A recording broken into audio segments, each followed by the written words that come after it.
Relax and listen to the voice.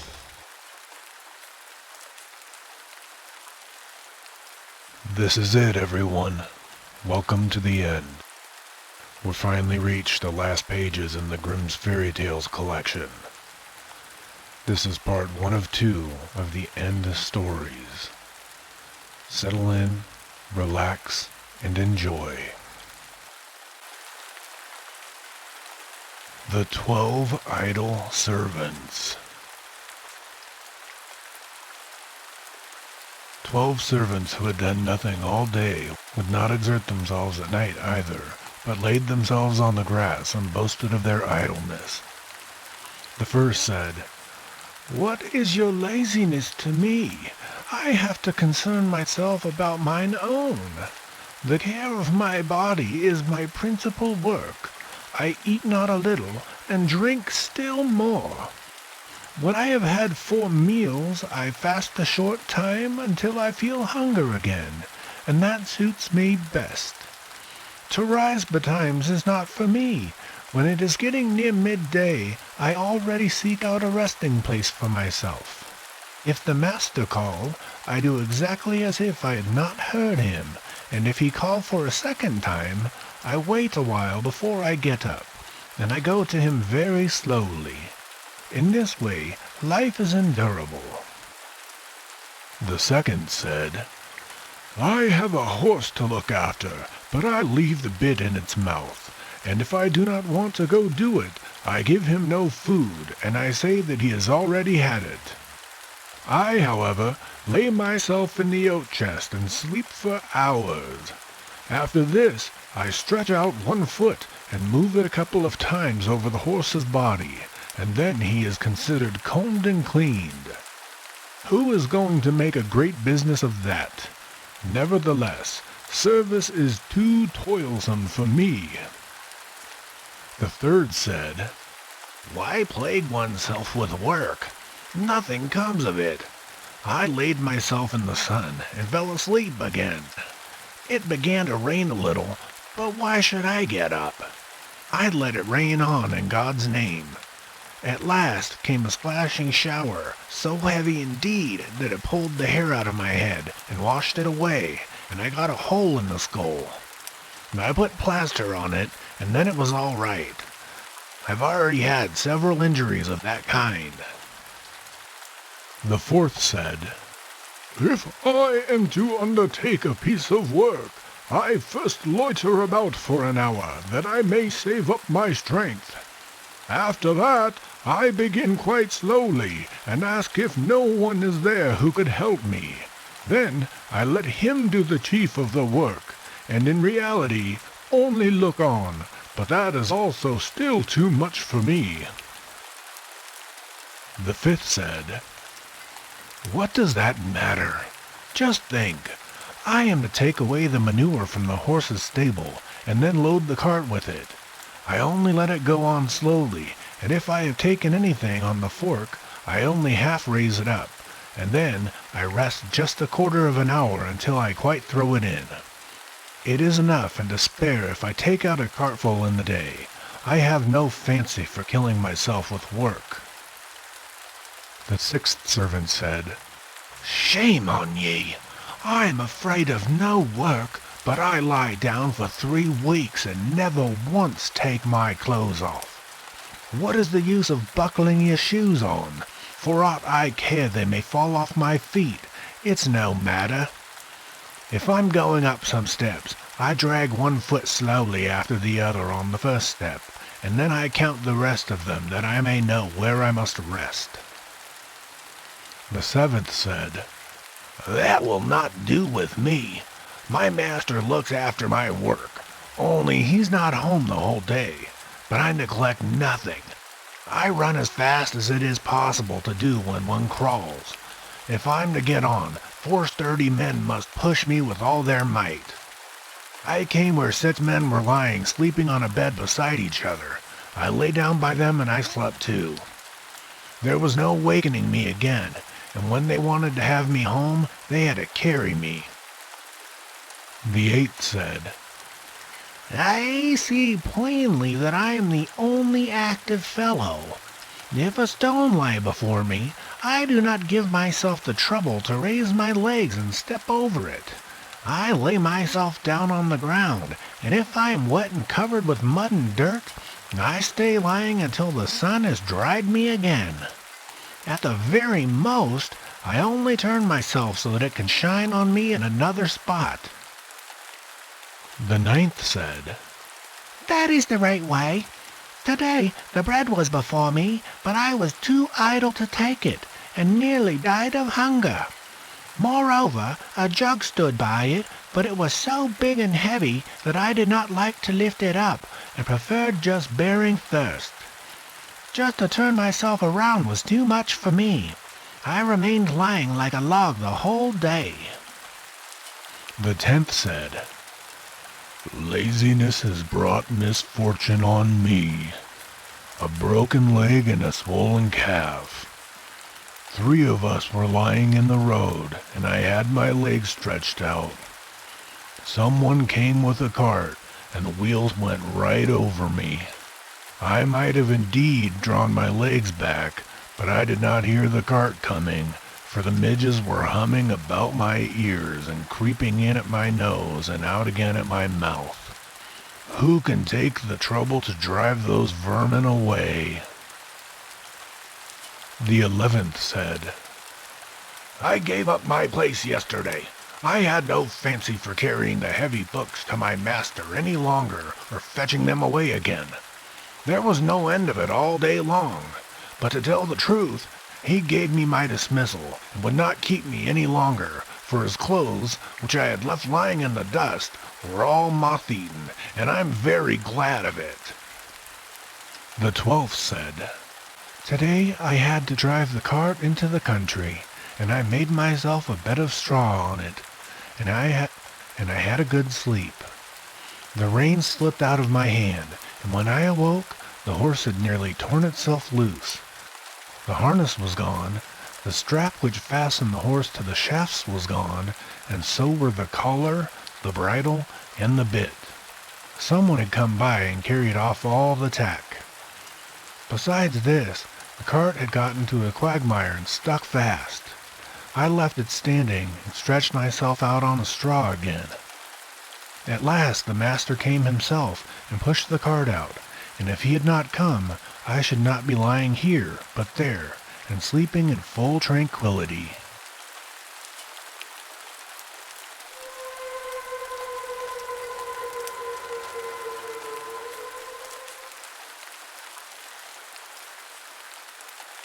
The Nightingale and the Blind Worm.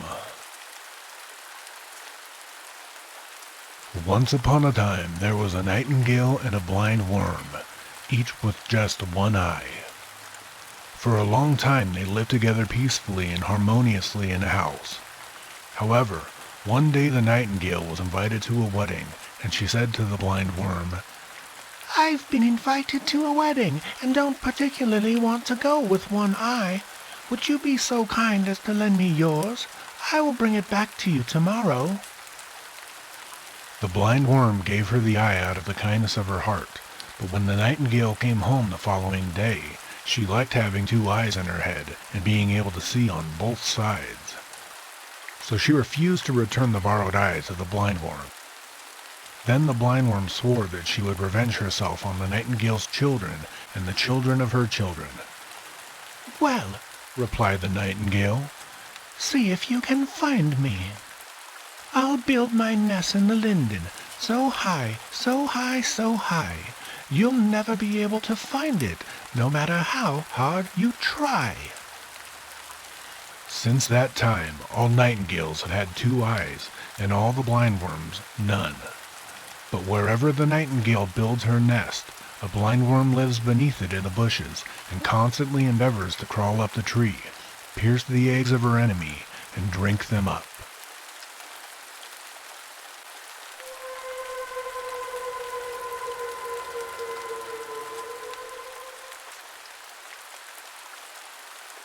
The Hand with the Knife. There once lived a little girl who had 3 brothers. The boys meant everything to their mother, and the girl was always put at a disadvantage and treated badly. Every day she had to go out to a barren heath to dig peat, which was used for cooking and heating.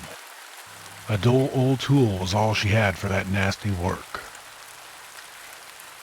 The little girl had an admirer, an elf who lived in a hill near her mother's house. Whenever she passed by that hill, the elf would stretch his hand out of a boulder and hold out a very sharp knife that had special powers and could cut through anything. She was able to dig out the peat quickly with that knife, go home with the required amount, and when she got to the boulder, she tapped on it twice. The hand would then reach out and take back the knife.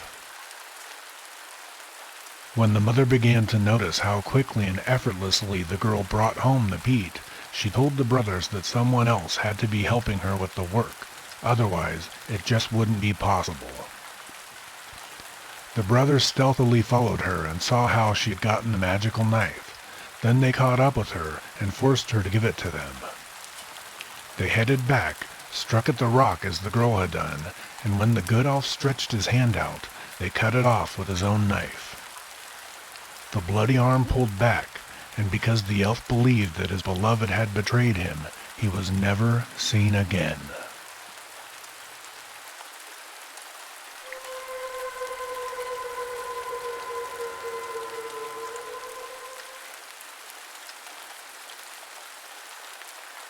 Herr, fix it up. Fix it up had been a soldier for a long time. When the war came to an end, however, and there was nothing but the same old things to do every day, he resigned from the army and decided to become a servant for a great lord. There would be clothes trimmed with gold, a lot to do, and always new things happening. So he set out on his way and came to a foreign court, where he saw the lord taking a walk in the garden. Fix-It-Up did not hesitate. He moved briskly over to the lord and said, "Sir, I am looking for employment with a great lord.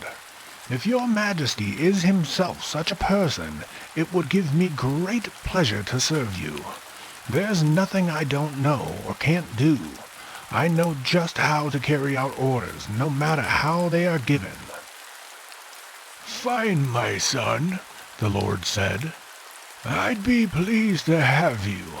First, tell me, what do I desire right now?" Without answering, Fix-It-Up spun around, rushed away, and returned with a pipe and tobacco. "Fine, my son. You are hired as my servant, but now I am going to command you to get Princess Nomini, the most beautiful maiden in the world. I want to have her for my wife." "All right," said Fix-It-Up. "That's a trifle for me. Your majesty shall soon have her. Just give me a coach drawn by 6 horses, a coachman, guards, couriers, servants, and a cook, all in full dress. I myself must have princely garments, and everyone must obey my commands." Soon they departed. Fix-It-Up and the servant sat inside the coach, which headed straight towards the beautiful princess's court. When the road came to an end, they drove into a field and soon reached the edge of a large forest filled with many thousands of birds. A boisterous song soared splendidly into the blue air. "Stop! Stop!" exclaimed Fix-It-Up. "Don't disturb the birds. They're praising their creator and will serve me some other time. Let's go over here to the left." So the coachman had to turn and drive around the forest. Soon after, they came to a large field where close to 1,000 million ravens were sitting and crying shrilly for food. "Stop! Stop!" exclaimed Fix-It-Up. "Untie one of those horses way up front. Lead it into the field and slaughter it so that the ravens can eat. I don't want them to suffer from hunger." After the ravens had eaten, the journey continued, and they came to a pond with a fish in it that was moaning and groaning. "For God's sake! Oh, for God's sake! I have nothing to eat in this terrible swamp. Throw me into a running river, and I'll repay your deed one day." Before the fish could even finish speaking, Fix-It-Up had exclaimed, "Stop! Stop! Cook, put the fish into your apron. Coachman, drive it to a running river." Fix-It-Up himself got out and threw the fish into the water, and the fish flapped its tail in joy. "Now get the horses going," said Fix-It-Up. "We must arrive at the designated spot by evening."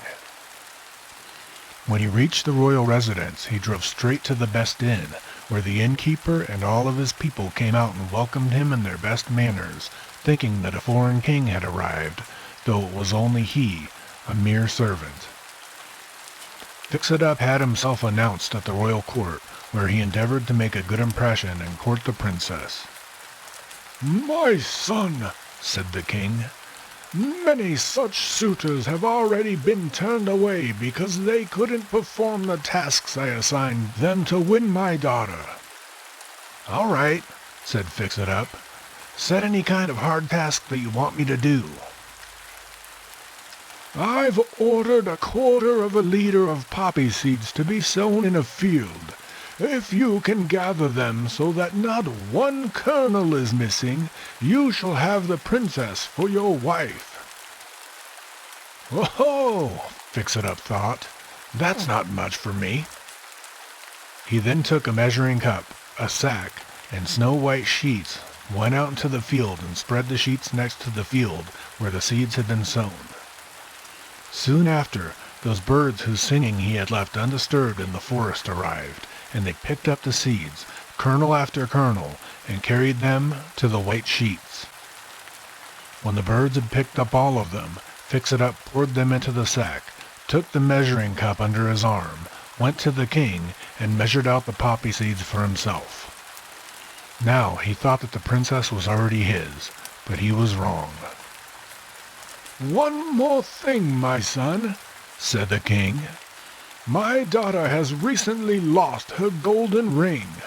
You must return it to me before you can have her." Fix-It-Up did not get upset. "Let your majesty show me the river and the bridge where the ring was lost, then I shall soon return it to you." When Fix-It-Up was brought there, he looked down, and there he saw the fish that he had thrown into the river. It stuck its head out into the air and said, "Wait a moment, I'll dive below. A whale has the ring underneath its fins, and I'll fetch it." Indeed, the fish soon returned and tossed the ring onto the shore.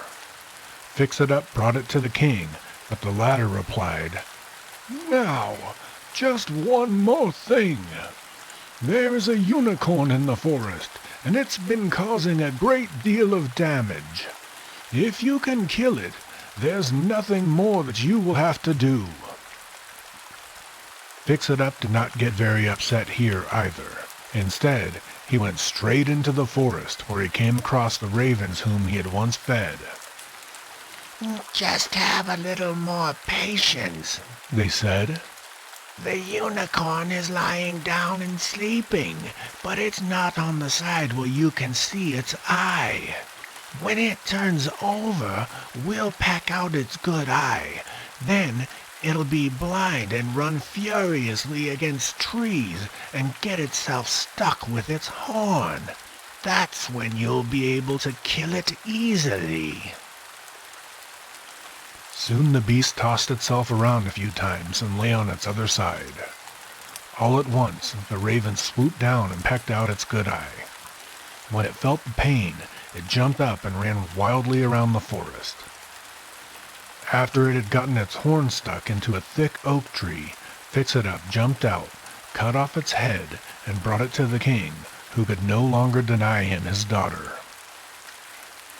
She was delivered to Fix-It-Up, who took a seat next to her in the coach. He was in full dress, just as he had come, and immediately drove off and brought the lovely princess to his lord. Fix-It-Up was given a fine reception, and the lord's wedding with the princess was celebrated in great splendor. Then Fix-It-Up was appointed prime minister. Everyone in the company to whom this tale was told wished to be at the celebration. One person wanted to be the chambermaid, the other wardrobe attendant. Someone wanted to be the chamber servant, another the cook, and so on and so on.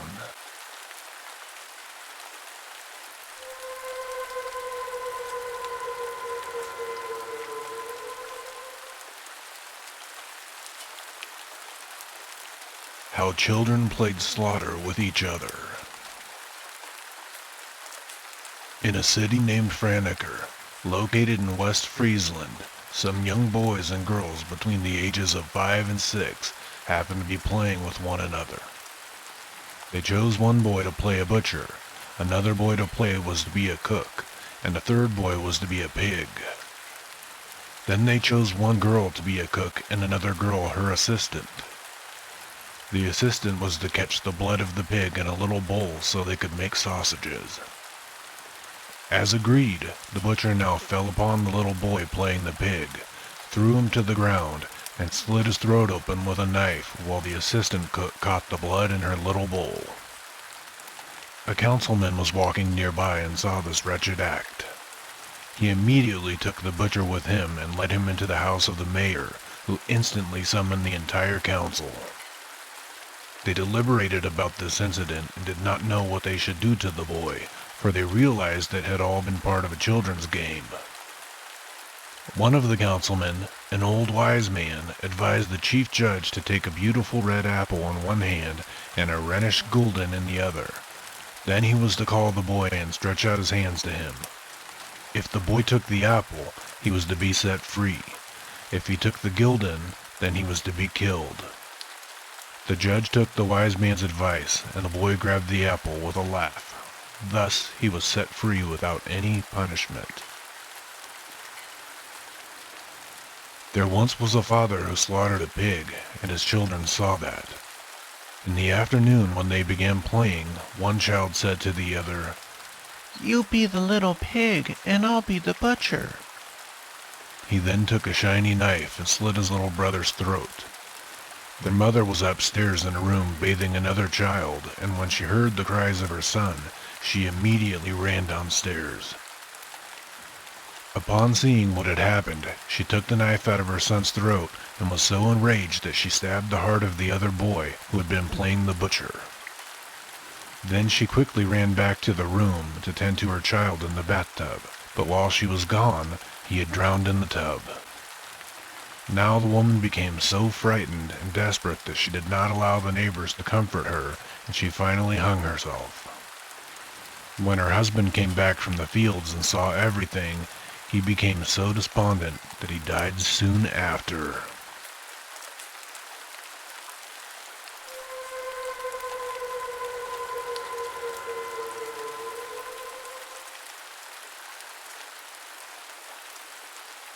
Death and the Goose Keeper. A poor herder went along the shore of a large and stormy water, herding many white geese. To this on came Death over water, and was asked by the herder whence he came from, and whence he wanted to go. Death answered that he came out of the water, and wanted to go out of the world. The poor goose herder asked further, "How does one go forth out of the world?" Death said that one had to go over the water into the new world which lies beyond. The herder then said that he tired of his life, and asked Death he should take him over with him. Death said that it was not yet time, and that he had now other things to do. But there was not far from there a greedy neck. He by night thought in his lair how he could bring even more money and goods together. This one Death led to the great water and pushed him in. Because he could not swim, he drowned to the bottom before he could reach the shore. His dogs and cats, who so ran after him, also drowned with him. Several days after that, Death came also to the goose herder, found him singing merrily, and said to him, "Will you now go with me?" The goose herder was willing, and came with his white geese well over, which were all transformed into white sheep. The goose herder looked upon the beautiful land and heard that the herders of the places became kings, and as he rightly looked about him, the chief herders, Abraham, Isaac, and Jacob, came towards him, placed a kingly crown upon him, and led him to the herder's palace. There he is still to be found.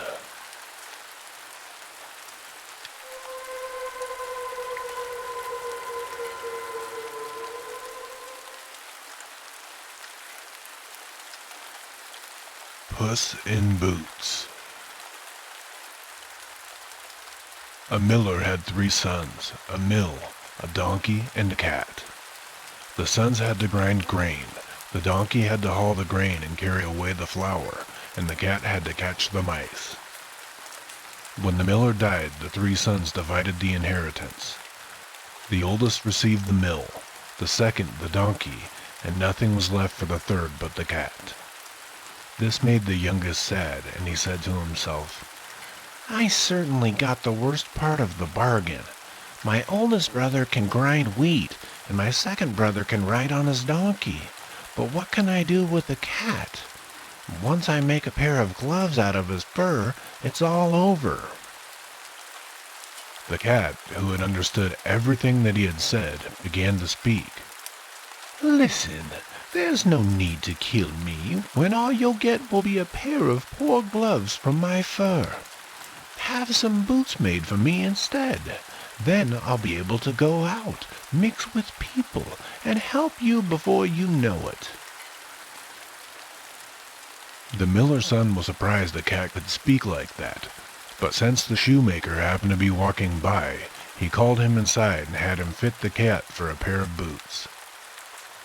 When the boots were finished, the cat put them on. After that, he took a sack, filled the bottom with grains of wheat, and attached a piece of cord to the top, which he could pull to close it. Then he slung the sack over his back and walked out of the door on 2 legs like a human being. At that time there was a king ruling the country, and he liked to eat partridges. However, recently the situation had become grave for him because the partridges had become difficult to catch. The whole forest was full of them, but they frightened so easily that none of the huntsmen had been able to get near them. The cat knew this and thought he could do much better than the huntsmen. When he entered the forest, he opened the sack, spread the grains of wheat on the ground, placed the cord in the grass, and strung it out behind a hedge. He then crawled in the back of the hedge, hid himself, and lay in wait. Soon the partridges came running, found the wheat, and hopped into the sack, one after the other. When a good number of them were inside, the cat pulled the cord. Once the sack was closed tight, he ran over to it and wrung their necks. Then he slung the sack over his back and went straight to the king's castle. A sentry called out to him, "Stop! Where are you going?" To the king, the cat answered curtly. Are you crazy? A cat to the king? Oh, let him go, another sentry said. The king's often very bored. Perhaps the cat will give him some pleasure with his meowing and purring. When the cat appeared before the king, he bowed and said, My lord, the count, and he uttered a long, distinguished name, sends you his regards and would like to offer you these partridges which he recently caught in his traps. The king was amazed by the beautiful, fat partridges. Indeed, he was so overcome with joy that he commanded the cat to take as much gold from his treasury as he could carry and put into the sack. Bring it to your lord and give him my very best thanks for his gift. Meanwhile, the poor miller's son sat at home by the window, propped his head up with his hand, and wondered why he had given away all he had for the cat's boots, when the cat would probably not be able to bring him anything great in return. Suddenly, the cat entered, threw down the sack from his back, opened it, and dumped the gold at the miller's feet. Now you've got something for the boots. The king also sends his regards and best of thanks. The miller's son was very happy to have such wealth, even though he didn't understand how everything had happened. However, as the cat was taking off his boots, he told him everything and said, "Surely you have enough money now, but we won't be content with that. Tomorrow I am going to put on my boots again, and you shall become even richer. Incidentally, I happen to have told the king that you are a count." The following day the cat put on his boots, as he said he would, went hunting again, and brought the king a huge catch. So it went every day, and every day the cat brought back gold to the miller's son. At the king's court the cat became a favorite, so that he was permitted to go and come and wander about the castle wherever he pleased. One day, as the cat was lying by the hearth in the king's kitchen and warming himself, the coachman came and started cursing. "May the devil take the king and princess! I wanted to go to the tavern, have a drink and play some cards, but now they want me to drive them to the lake so that they can go for a walk." When the cat heard that, he ran home and said to his master, "If you want to be a rich count, come with me to the lake and go for a swim." The miller didn't know what to say. Nevertheless, he listened to the cat and went with him to the lake, where he undressed and jumped into the water completely naked. Meanwhile, the cat took his clothes, carried them away and hid them. No sooner had he done it than the king came driving by. Now the cat began to wail in a miserable voice. "Ah, most gracious king, my lord went for a swim in the lake, and a thief came and stole his clothes that were lying on the bank. Now the count is in the water and can't get out. If he stays in much longer, he'll freeze and die." When the king heard that, he ordered the coach to stop, and one of his servants had to race back to the castle and fetch some of the king's garments. The fake count put on the splendid clothes, and since the king had already taken a liking to him because of the partridges that he believed had been sent by the count, he asked the young man to sit down next to him in the coach. The princess was not in the least angry about this, for the count was young and handsome, and pleased her a great deal. In the meantime, the cat went on ahead of them and came to a large meadow where there were over 100 people making hay. "Who owns this meadow, my good people?" asked the cat. "The great sorcerer." "Listen to me. The king will be driving by, and when he asks who the owner of this meadow is, I want you to answer, 'The Count.' If you don't do that, you'll all be killed." Then the cat continued on his way and came to a wheat field so enormous that nobody could see over it. There were more than 200 people standing there and cutting wheat. "Who owns this wheat, my good people?" "The sorcerer," said they. "Listen to me now. The king will be driving by, and when he asks who the owner of this wheat is, I want you to answer, 'The Count.' If you don't do that, you will all be killed." Finally, the cat came to a splendid forest where more than 300 people were chopping down large oak trees and cutting them into wood. "Who owns this forest, my good people?" "The sorcerer," said they. "Listen to me now. The king will be driving by, and when he asks who the owner of this forest is, I want you to answer, 'The Count.' If you do not do so, you will all be killed." The cat continued on his way, and the people watched him go. Since he looked so unusual and walked in boots like a human being, they were afraid of him. Soon the cat came to the sorcerer's castle, walked boldly inside, and appeared before the sorcerer, who looked at him scornfully and asked him what he wanted. The cat bowed and said, "I've heard that you can turn yourself into a dog, a fox, or even a wolf. But I don't believe that you can turn yourself into an elephant. That seems impossible to me, and this is why I've come. I want to be convinced by mine own eyes." "That's a trifle for me," the sorcerer said arrogantly, and within seconds he turned himself into an elephant. "Oh, that's great, but can you also turn yourself into a lion?" "Nothing to it," said the sorcerer, and he suddenly stood before the cat as a lion. The cat pretended to be terrified and cried out, "That's incredible and unheard of. Never in my dreams would I have thought this possible. But you'd top all of this off if you could turn yourself into a tiny animal, such as a mouse. I'm convinced that you can do more than any other sorcerer in the world, but that would be too much for you." The flattery had made the sorcerer quite friendly, and he said, "Oh no, dear cat, that's not too much at all."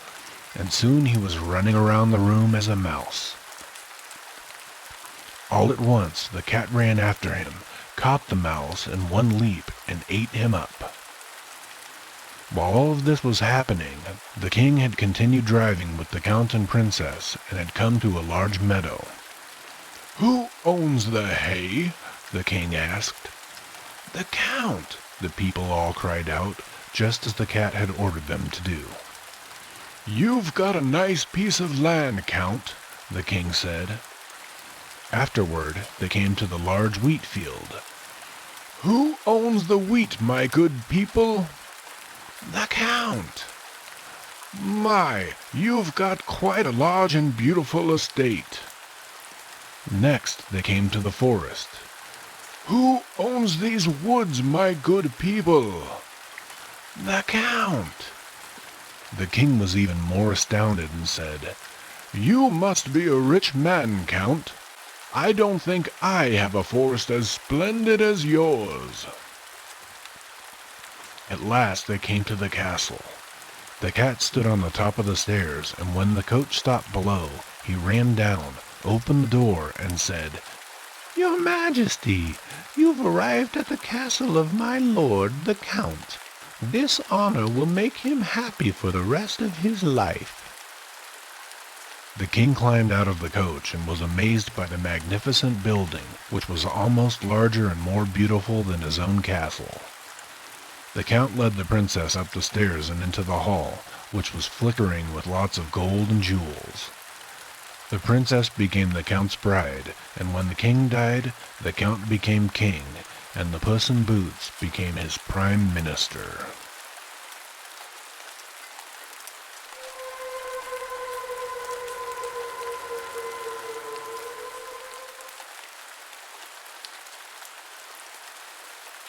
Hans's Trina. Hans's Trina was lazy and didn't want to do any work. She said to herself, "What should I do? Should I eat, sleep, or work? I think I'll eat first." After she had stuffed herself fully, she said to herself again, "What should I do? Work or sleep? I think I'll sleep a little first." Then she lay down and slept, and when she woke up, it was night, so she could no longer go out and work. One time Hans returned home at noon and found Trina sleeping again in their room, so he took his knife and cut off her dress at the knees. Trina woke and thought, "It's time now to go to work." However, when she went outside to work and saw that the dress was so short, she became frightened and wondered whether she really was Trina, and said to herself, "Am I or am I not Trina?" She didn't know how to answer this question and stood there a while in doubt. Finally, she thought, "You should go home and ask if you are you. They will know for sure." So she returned home, knocked at the window, and called inside. "Is Hans's Trina inside?" Since the others thought she was in her usual place, they answered, Yes, she's lying down in her room and sleeping. Well then, I'm not me, Trina said in delight. So she went off to the village and never returned, and this is how Hans got rid of his Trina.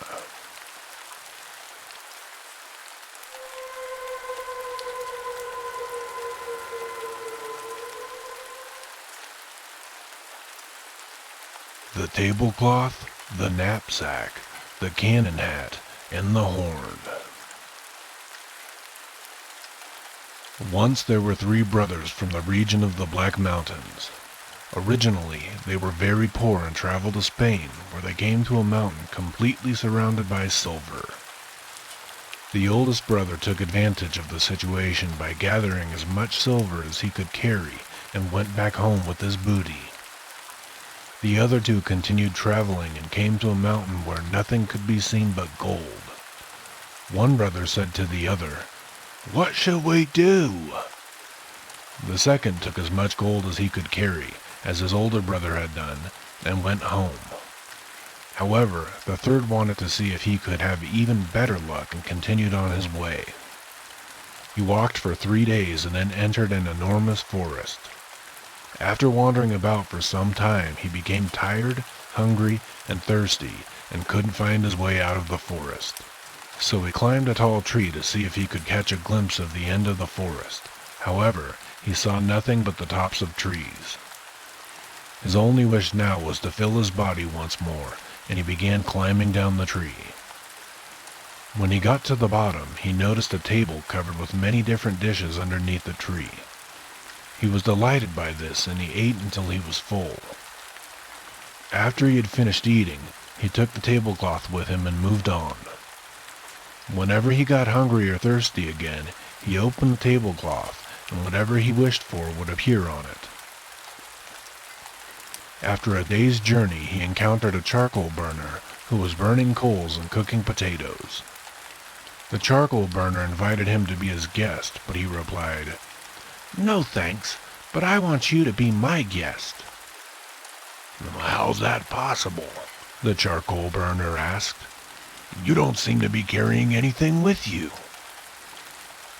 Well, that doesn't matter, he said. Just sit down over here. Then he opened his tablecloth, and soon there was everything and anything one could possibly wish for. The charcoal burner enjoyed the meal and wanted to have the tablecloth. After they had eaten everything, he said, How'd you like to trade with me?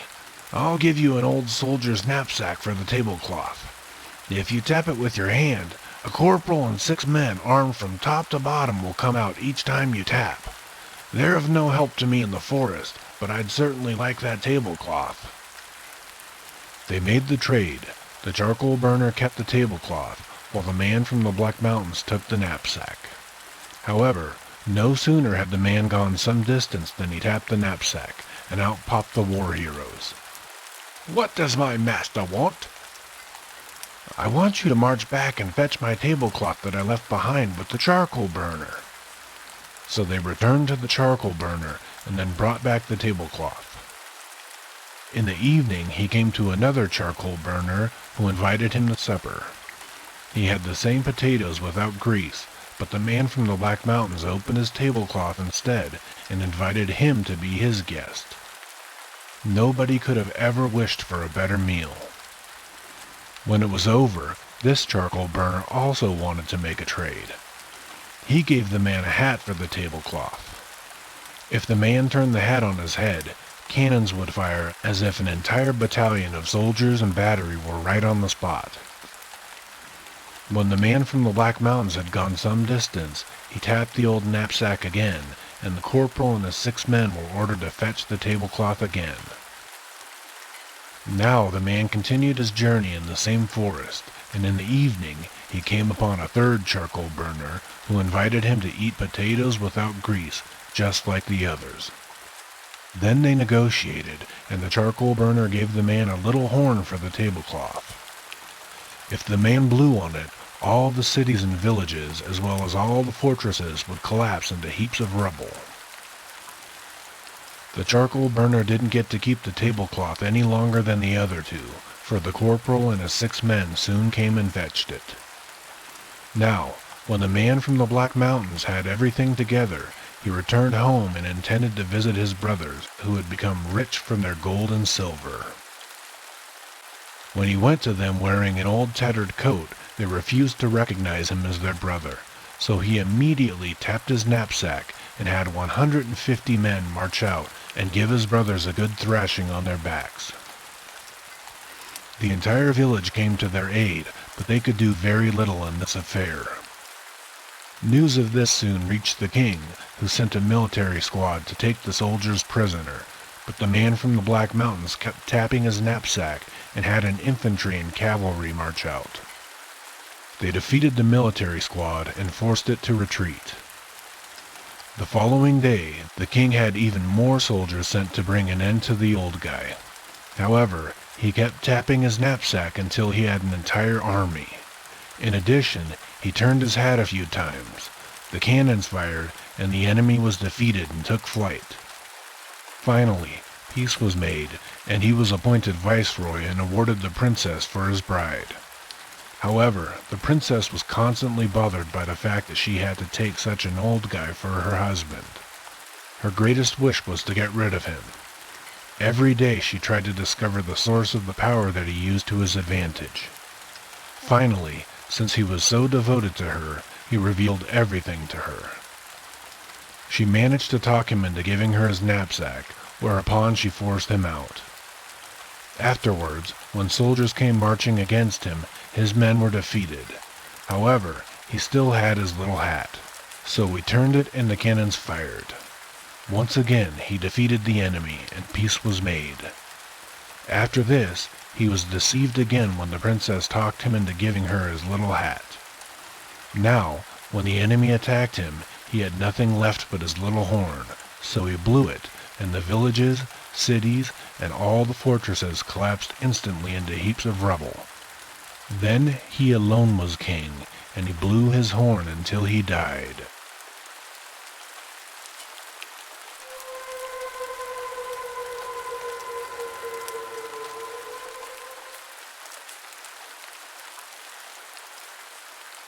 The Strange Inn.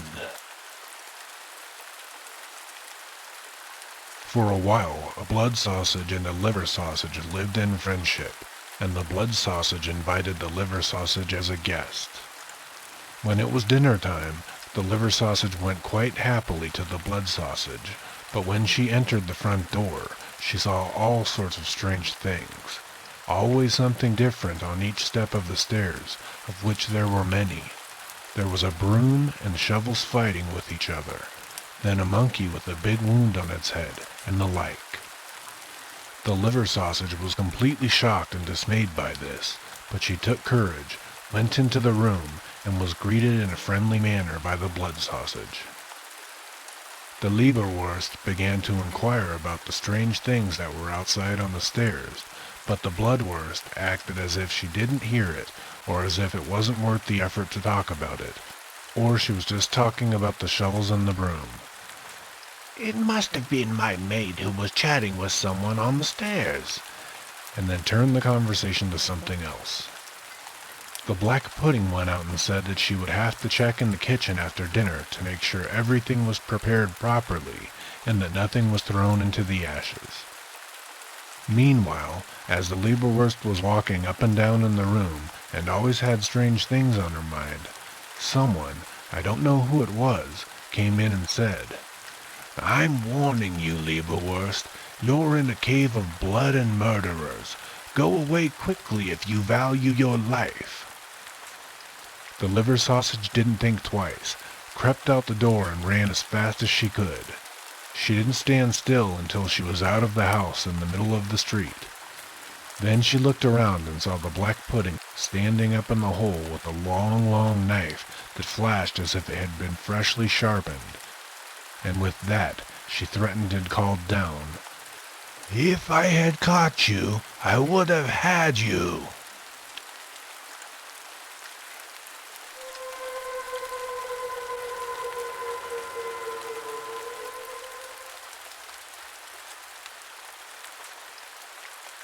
Hans Dumb. There was a king who lived happily with his daughter, his only child. Quite suddenly, the princess had a baby, but no one knew who the father was. For some time the king was beside himself. Finally, he ordered the princess to take the child to the church. A lemon would be placed in his hand, and whosoever he should give it to would be the child's father and the princess's husband. This happened, but only fine people were admitted into the church. However, in the town, there was a small, crooked, hunchbacked lad who was not very smart, and who was therefore known as Hans Dumb. He mingled with the others and slipped into the church without being seen. When the child reached out with the lemon, he reached it out to Hans Dumb. The princess was horrified, and the king was so taken aback that he had her, the child, and Hans Dumb placed into a cask and set adrift at sea. The cask soon drifted away, and when they were alone at the sea, the princess cried out bitterly, "You horrid, hunchbacked, impudent rogue! You're the cause of my suffering. Why did you force your way into the church? You have nothing to do with the child." "Oh yes," said Hans Dumb. "I have a lot to do with it, because one day I wished that you would have a child, and my wishes come true." "If that's so, then wish us something to eat." "I can do that too," said Hans Dumb, and he wished for a plate filled with potatoes. The princess would have liked something better, but because she was so hungry, she helped him eat the potatoes once they arrived. After they had eaten their fill, Hans Dumb said, "Now I shall wish us a fine ship." He had scarcely said this, and then they were sitting in a splendid ship, with an excess of everything that they might want. The helmsman steered straight for land, and as they were going ashore, Hans Dumb said, "Here there shall be a castle." And then there was a splendid castle there, and servants dressed in gold came and led the princess and the child inside. And when they were in the middle of the great hall, Hans Dumb said, "Now I wish to become a young and intelligent prince." Then his hump disappeared, and he was handsome and straight and friendly. He found favor with the princess, and he became her husband, and they lived happily for a long time. One day, the old king got lost while out riding and came to their castle. He was amazed because he had never seen it before, and he went inside. The princess recognized her father at once, but he did not know who she was, for he thought that she had long since drowned in the ocean. She received him with splendor, but when he wanted to go back home, she secretly placed a golden goblet into his pocket. After he had ridden away, she sent some knights after him to stop him and see if he hadn't stolen a golden goblet from their castle. The knights found it in his pocket and brought him back. He swore to the princess that he had not stolen it and did not know how it came to be in his pocket. She said, "You see, one should always be cautious about accusing another person." With this, she revealed herself as his daughter. The king was overjoyed, and they all lived happily together, and after his death, Hans Dumb became the king.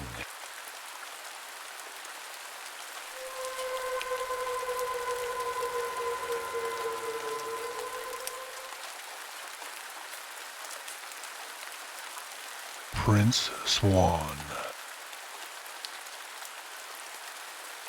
There was once a maiden all alone in the middle of a large forest. Suddenly, a swan came flying up to her. It had a ball of yarn and said, "I'm not a swan. I'm an enchanted prince, and if you unravel the yarn to which I'm attached, then I'll be released from a spell. But take care that you don't break it in two. Otherwise, I won't be able to return to my kingdom and won't be saved. If you unravel the yarn, you'll become my bride." The maiden took the yarn, and the swan climbed into the sky. The maiden unraveled the yarn easily, and she unraveled and unraveled the entire day, so that the end of the yarn could already be seen. However, just then, it unfortunately became caught on a thorn bush and broke in two. The maiden was very distressed and wept. Since it was turning night and the wind was blowing so loudly in the forest, she became afraid and began to run as fast as she could. And as she was running, she saw a small light and rushed towards it. There she found a house and knocked on the door. A little old woman came out and was astounded to see a maiden standing before her door. "Oh, my child," She said, "where are you coming from so late in the night?" "Please, may I have a place to sleep for the night, and also some food?" she asked. "I've lost my way in the forest." "This is a difficult situation," The old woman replied. "I'd gladly give you what you want, but my husband is a cannibal. If he finds you, he'll eat you. There's no mercy, but if you remain outside, the wild animals will eat you. So I'll see if I can help you get through this." The old woman let her enter, gave her some food to eat, and then hid her beneath the bed. The cannibal always came home before midnight, right after the sun had fully set, and left right before sunrise.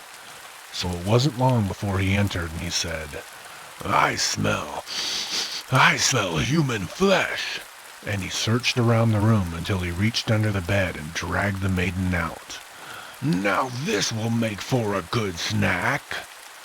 But the old woman pleaded and pleaded for the maiden's life until he promised to let her live overnight and to eat her for his breakfast. However, the old woman woke the maiden before sunrise. "Hurry and get away before my husband wakes. Here's a golden spinning wheel for you as a gift you're to cherish. My name is Sun." The maiden went away, and in the evening she came to another house, and the same thing happened there that happened the previous night. At her departure, the second old woman gave her a golden spindle and said, "My name is Moon." On the third evening she came to a third house, where the old woman gave her a golden reel and said, "My name is Star."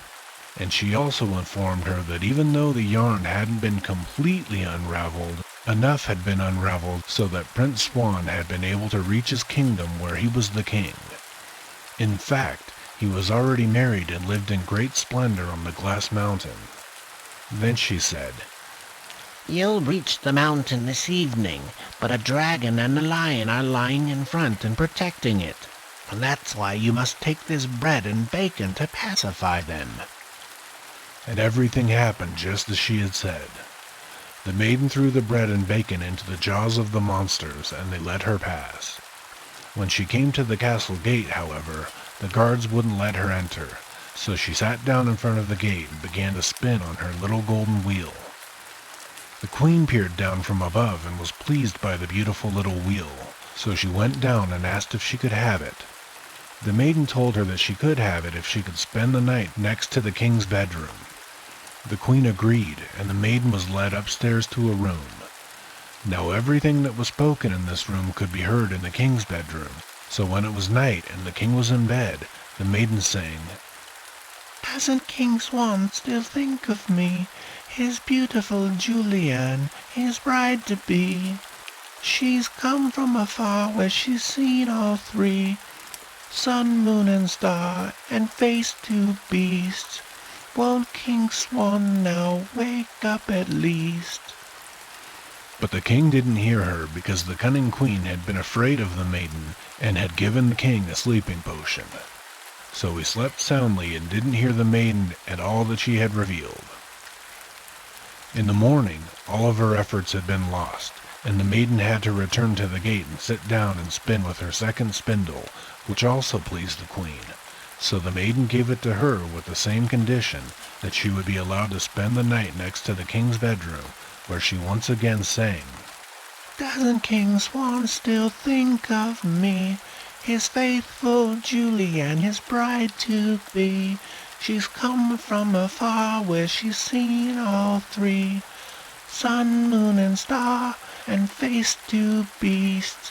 Won't King Swan now wake up at least?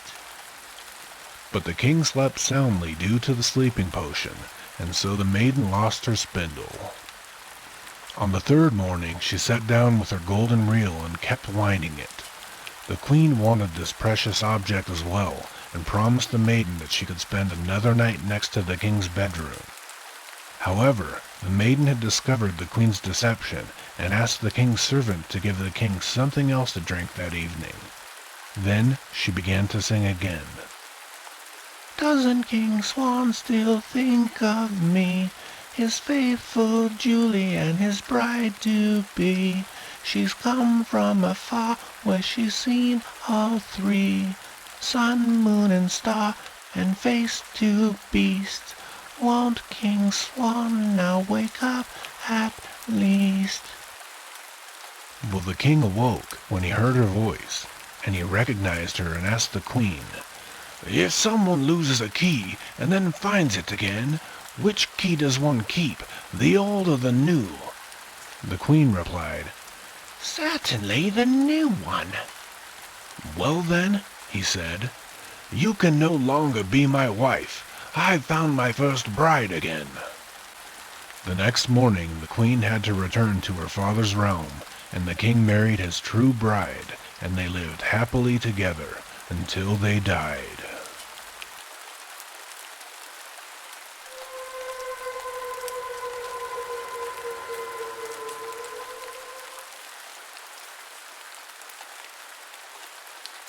Bluebeard. Once upon a time, in the fair land of France, there lived a very powerful lord, the owner of estates, farms, and a great splendid castle, and his name was Bluebeard. This wasn't his real name, it was a nickname, and due to the fact that he had a long, shaggy black beard with glints of blue in it. He was very handsome and charming, but, if truth were told, there was something about him that made you feel respect, and a little uneasy. Bluebeard often went away to war, and when he did, he left his wife in charge of the castle. He had had lots of wives, all young, pretty, and noble. As bad luck would have it, one after the other, they all died, and so the noble lord was forever getting married again. Sire, someone would ask now and again, what did your wives die of? Ha, my friend, Bluebeard would reply. One died of smallpox, one of a hidden sickness, another of a high fever, another of a terrible infection. Ah, I'm very unlucky, and they're unlucky too. They're all buried in the castle chapel, he added. Nobody found anything strange about that, nor did the sweet and beautiful young girl that Bluebeard took as a wife think it strange either. She went to the castle accompanied by her sister, Anna, who said, Oh, aren't you lucky, marrying a lord like Bluebeard? He's really very nice, and when you're close, his beard doesn't look as blue as folks say, said the bride, and the two sisters giggled delightedly.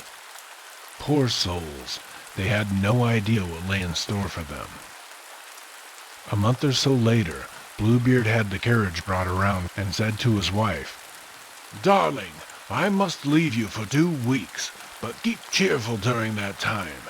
Invite whoever you like and look after the castle. Here, he added, handing his bride a bunch of keys. You'll need these, the keys of the safe, the armory, and the library keys, and this one, which opens all the room doors. Now this little key here, and he pointed to a key that was much smaller than the others. This key opens the little room at the end of the great ground floor corridor. Take your friends where you want, open any door you like, but not this one. Is that quite clear? "Not this one," repeated Bluebeard. "Nobody at all is allowed to enter that little room, and if you ever did go into it, I would go into such a terrible rage that it's just better you don't." "Don't worry, husband," said Bluebeard's wife as she took the keys. "I'll do as you say." After giving her a hug, Bluebeard got into his carriage, whipped up the horses, and off he went. The days went by.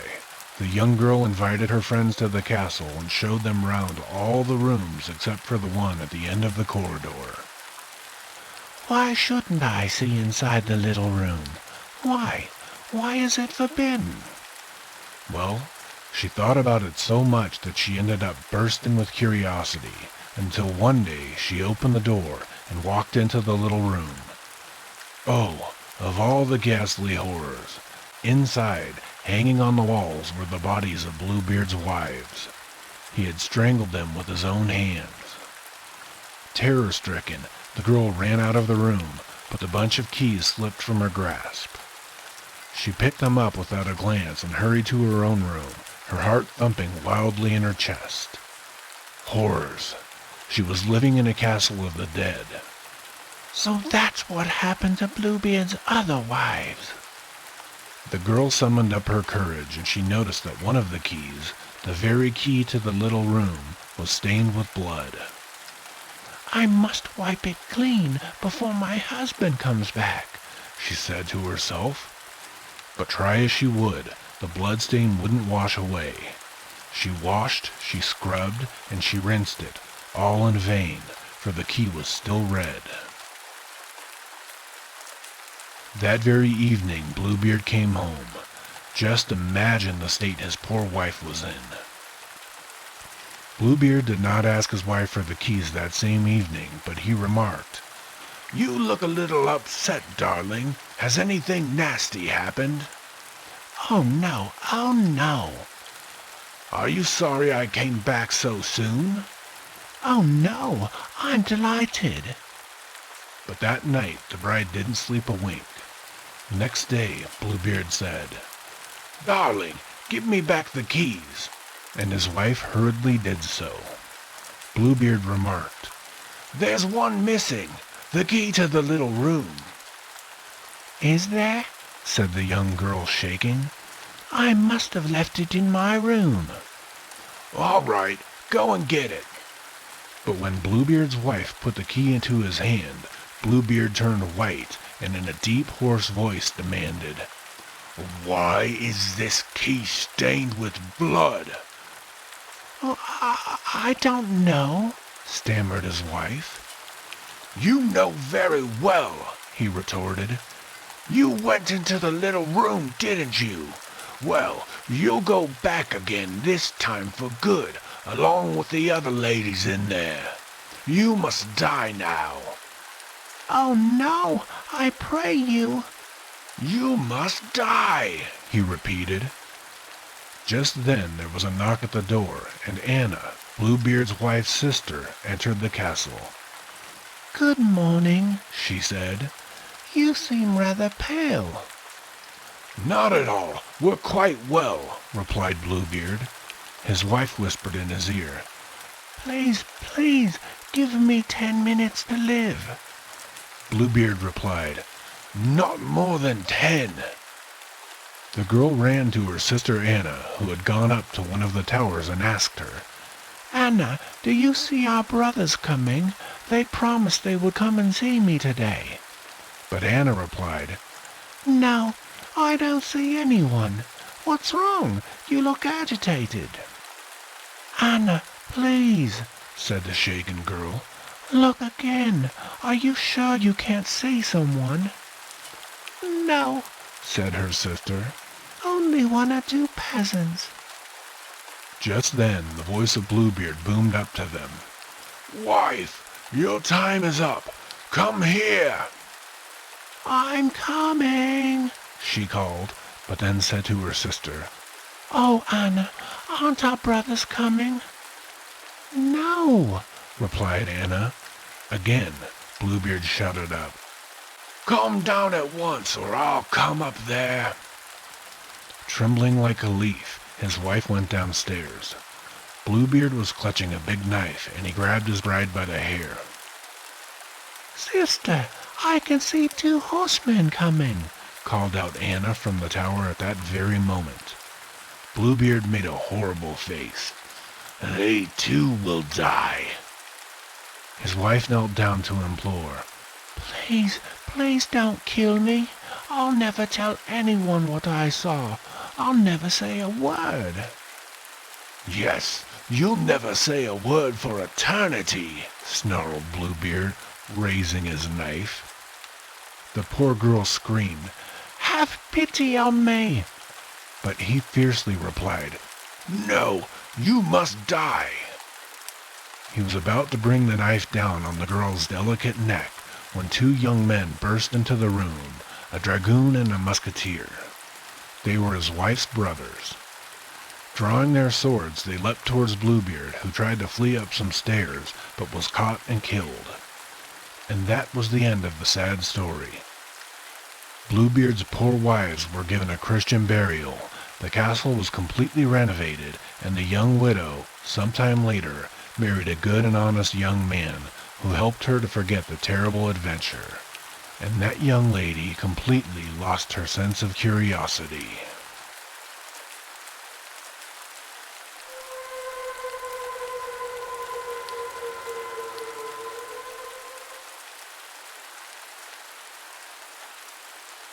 The Summer and the Winter Garden. A merchant wanted to go to fair, and he asked his 3 daughters what he should bring back for them.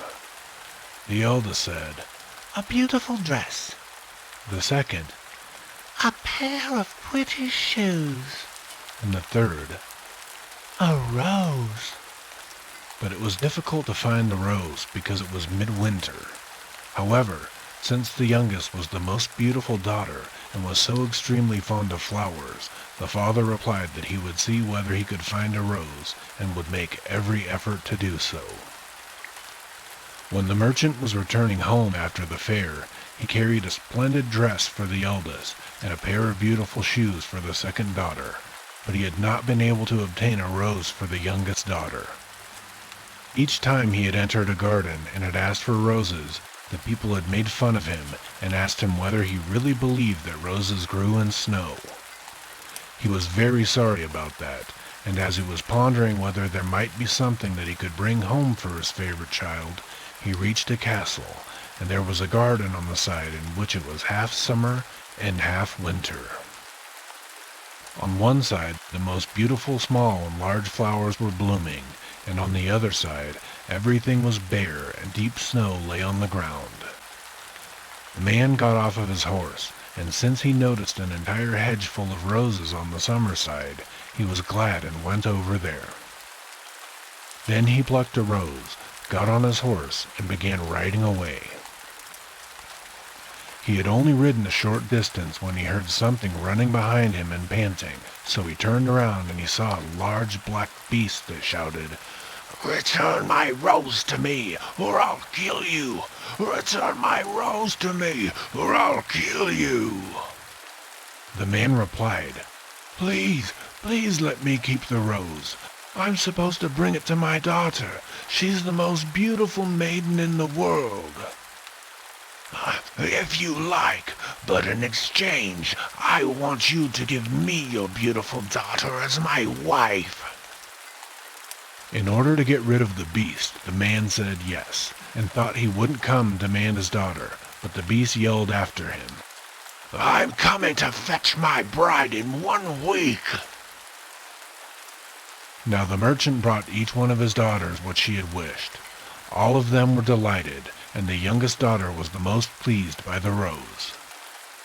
After a week had passed, the 3 sisters were sitting at the dinner table, when all of a sudden, someone with heavy footsteps came up the stairs and knocked at the door. "Open up! Open up!"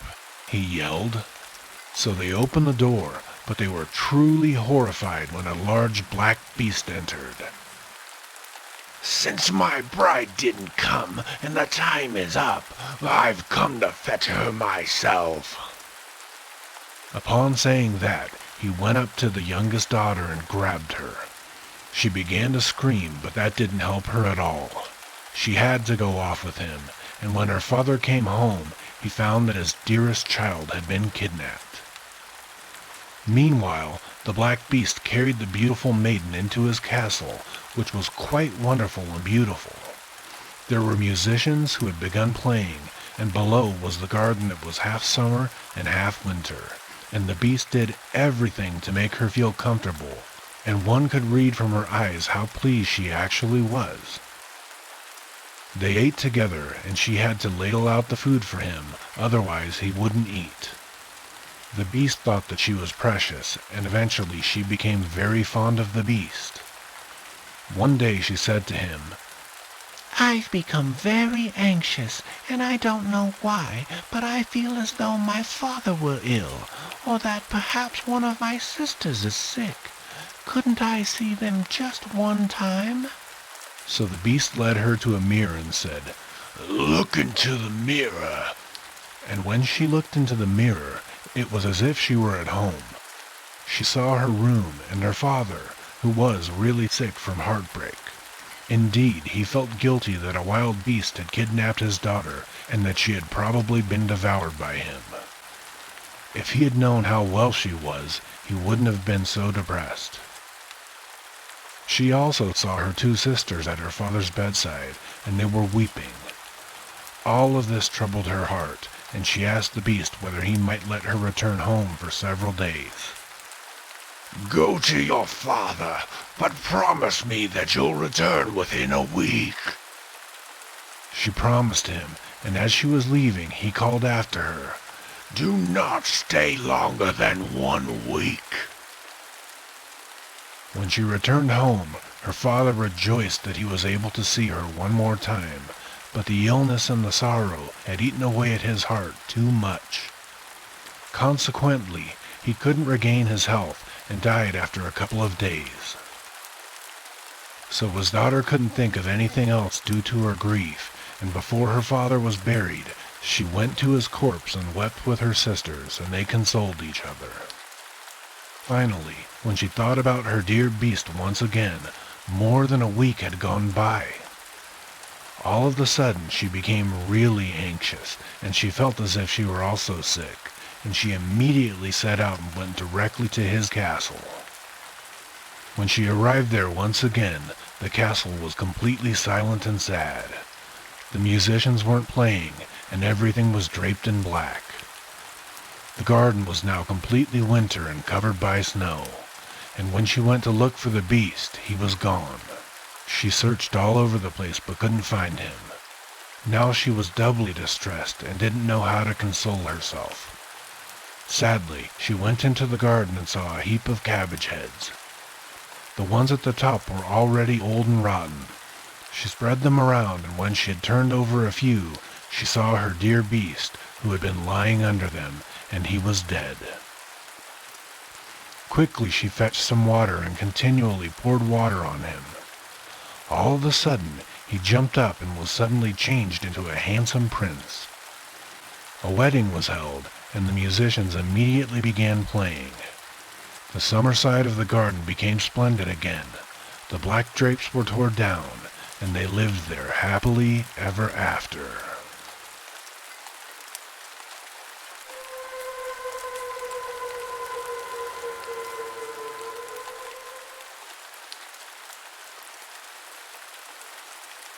The Ogre. A queen put her child out to sea in a golden cradle and let it float away. However, the cradle didn't sink but drifted to an island inhabited only by cannibals. When the cradle drifted towards the shore, a cannibal's wife happened to be standing there. Upon seeing the child, who was a beautiful baby girl, she decided to raise her and later give her to her son, who would one day wed her. But she had a great deal of trouble hiding the maiden carefully from her husband, old Ogre, for if he had laid his eyes on her, he would have eaten her up, skin and bones. When the maiden had grown up, she was to be married to the young ogre, but she couldn't stand him and cried all day long. Once, when she was sitting on the shore, a young, handsome prince came swimming up to her. When it was clear that they each took a liking to the other, they exchanged vows. Just then, the old cannibal's wife came, and she got tremendously angry at finding the prince with her son's bride. So she grabbed a hold of him and said, "Just wait. We'll roast you at my son's wedding." The young prince, the maiden, and ogre's 3 children had to sleep together in one room. When night came, old ogre began craving human flesh and said, "Wife, I don't feel like waiting until the wedding. I want to eat the prince right now."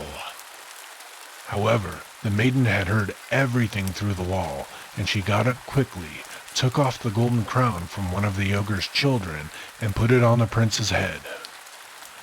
When the old cannibal's wife came in, it was dark, so she had to feel their heads, and took the boy who wasn't wearing a crown, and brought him to her husband, who immediately devoured him. Meanwhile, the maiden became terribly frightened, for she thought, As soon as day breaks, everything will be revealed, and we'll be in for trouble. So she got up quietly and fetched 7-mile boots, a magic wand, and a cake with a bean that provided answers for everything. After that, she departed with the prince. They were wearing the 7-mile boots, and with each step they took, they went a mile. Sometimes they asked the bean, Bean, are you there? "Yes," the bean said. "I'm here, but you'd better hurry. The old cannibal's wife is coming after you and some other 7-mile boots that were left behind." The maiden took the magic wand and turned herself into a swan, and the prince into a pond for the swan to swim on. The cannibal's wife came and tried to lure the swan to the bank, but she didn't succeed and went home in a bad mood. The maiden and the prince continued on their way. Bean, are you there? "Yes," said the bean. "I'm here, but the old woman's coming again. The cannibal explained to her how you duped her." The princess took the wand and changed herself and the prince into a cloud of dust. Old Ogre's wife couldn't penetrate it, and again had to return home empty-handed, while the maiden and the prince continued on their way. Bean, are you there? "Yes, I'm here, but I see Ogre's wife coming once more, and she's taking tremendous steps." The maiden took the magic wand for the 3rd time and turned herself into a rosebush, and the prince into a bee. The old cannibal's wife came and didn't recognize them because of their changed forms, so she again went home. But now the maiden and the prince couldn't regain their human forms because the maiden, in her fear, had thrown the magic wand too far away. Yet their journey had taken them such a long distance that the rose bush now stood in a garden that belonged to the maiden's mother. The bee sat on the rose, and he would sting anyone who tried to pluck it. One day the queen herself happened to be walking in the garden and saw the beautiful flower. She was so amazed by it that she wanted to pluck it, but the little bee came and stung her hand so hard that she had to let go of the rose. Yet she had managed to rip the flower a little, and suddenly she saw blood gushing from the stem. Then she summoned a fairy to break the enchantment of the flower and the bee, and the queen then recognized her daughter, and again was very happy and delighted. Now a great wedding was held, and a large number of guests were invited. They came in magnificent array, while thousands of candles flickered in the hall. Music was played, and everyone danced until dawn. Were you also at the wedding? Of course I was there. My hairdo was made of butter, and as I was exposed to the sun, it melted and was muddled. My dress was made from a spider's web, and as I went through some thorn bushes they ripped it off my body. My slippers were made of glass, and as I stepped on a stone, they broke in two.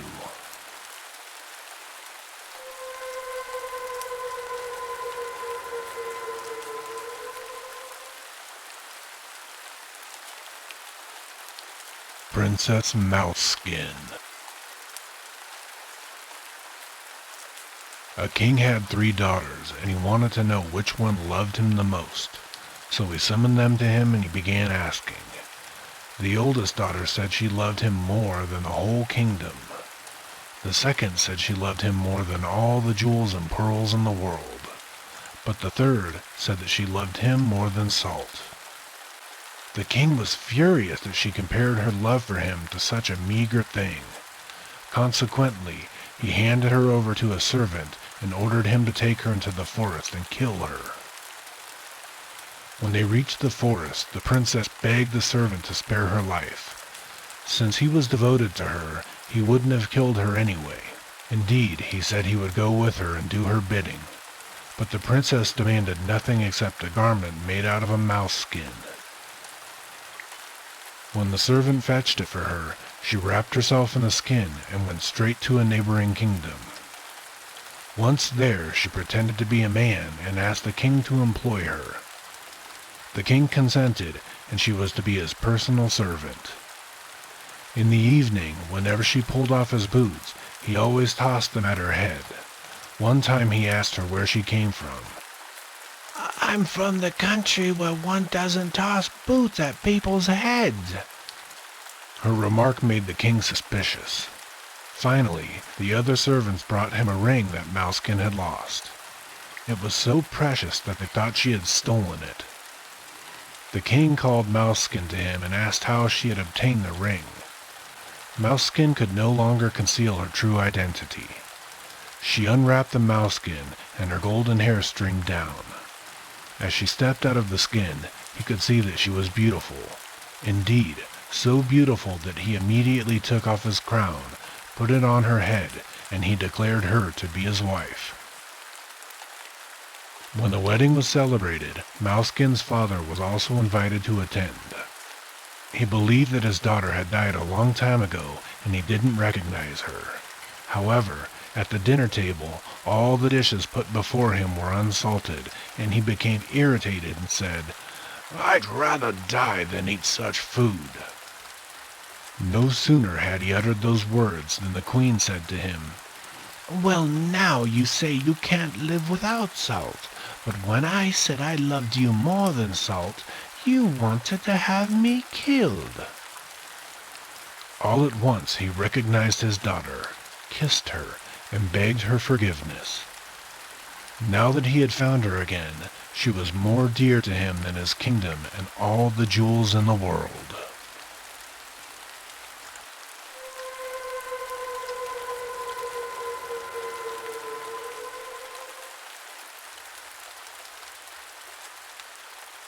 The pear doesn't want to fall.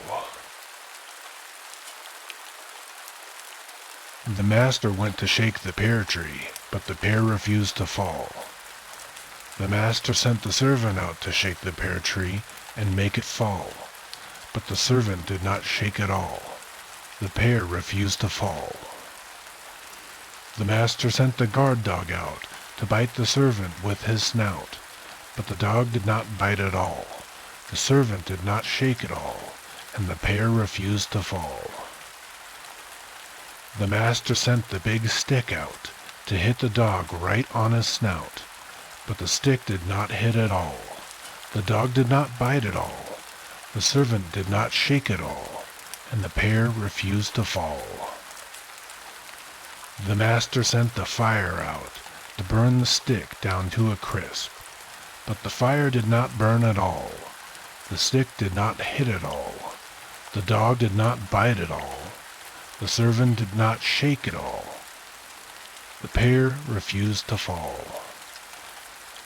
The master sent the water out to snuff the little fire out, but the water did not snuff at all. The fire did not burn at all.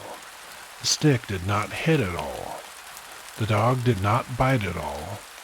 The servant did not shake at all, and the pear refused to fall.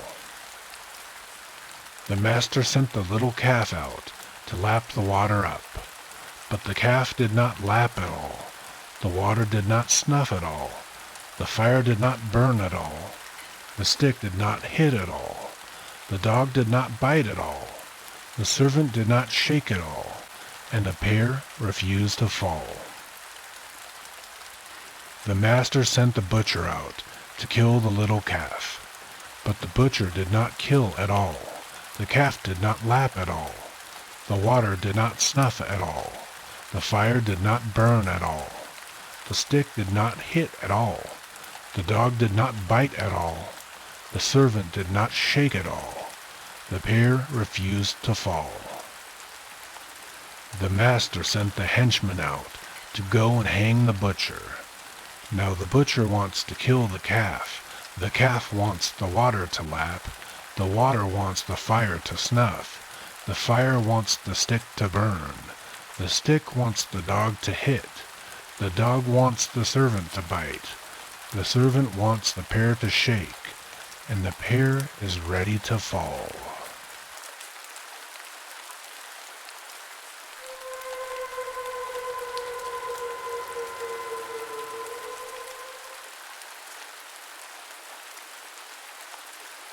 The Castle of Murder. Once upon a time there was a shoemaker who had 3 daughters. One day when the shoemaker was out, a well-dressed nobleman came with a splendid carriage and servants, and he appeared to be very rich.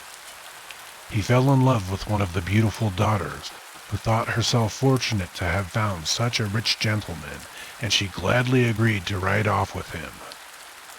As they were on their way, it turned dark, and he asked her, "The moon is shining very bright. My horses are dashing into the night. Sweet love, are you having any doubts?" No, why should I have any doubts? I'm well taken care of by you. But indeed, she did feel a certain uneasiness. When they were in a large forest, she asked him if they would soon be there. "Yes," he said. "Do you see the light in the distance? That's my castle." At last they arrived, and everything was very beautiful. The next day he said to her that he had to leave for a few days because he had to take care of some important and urgent business.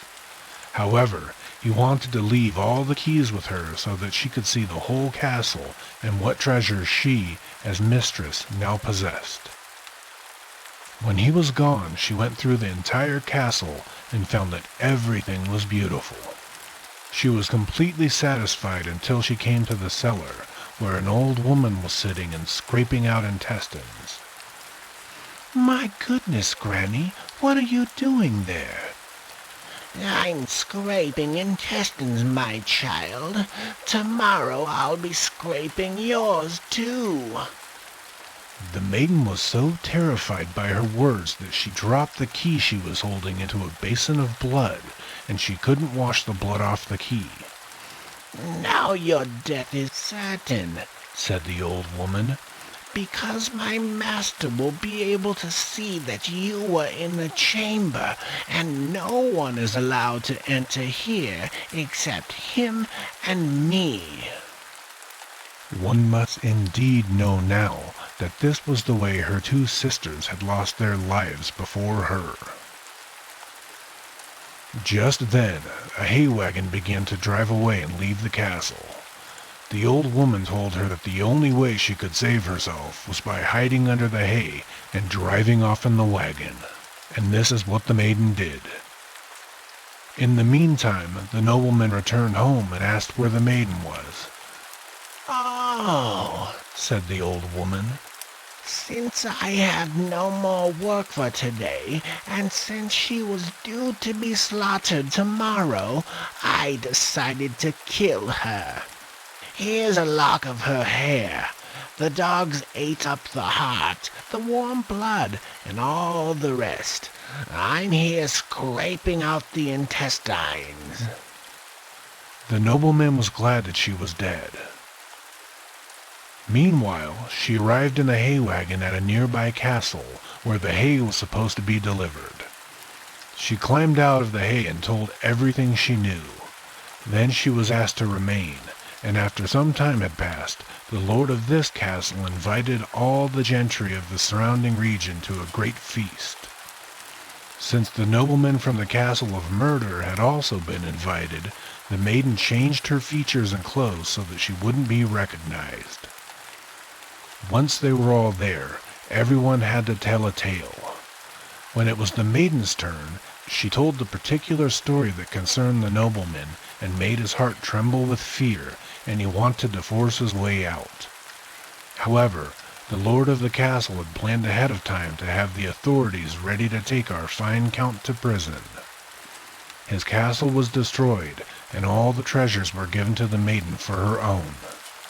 Afterward, she married the lord's son in the house where she had been so well received, and they lived together for many, many years.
Oh my goodness, we've finally come to the end. That is part 1 of 2 of the final tales in the Grimm's collection. A lot of these stories were not actually included in the original storybooks as they were deemed a little too dark to be published. Regardless of that, they did see the light of day, and we are relaying them to you now. We hope that you enjoyed this, and that you're ready for part 2 of 2 as we wrap up our Grimm's Fairy Tales series. Thank you all. Sweet dreams.